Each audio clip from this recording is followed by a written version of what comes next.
Les 4 plus grosses fraudes de tous les mangas confondus. Et attention, la dernière est la pire.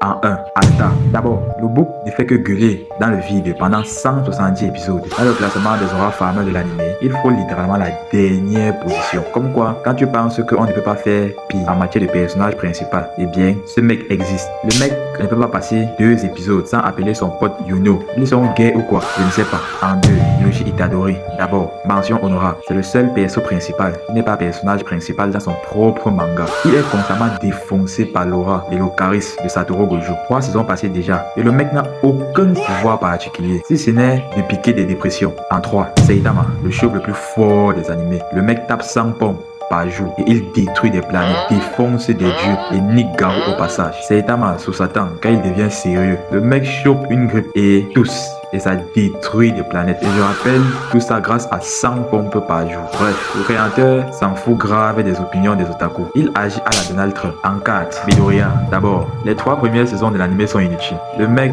ne fait que pleurer tellement il avait mal d'avoir perdu sa grand-mère.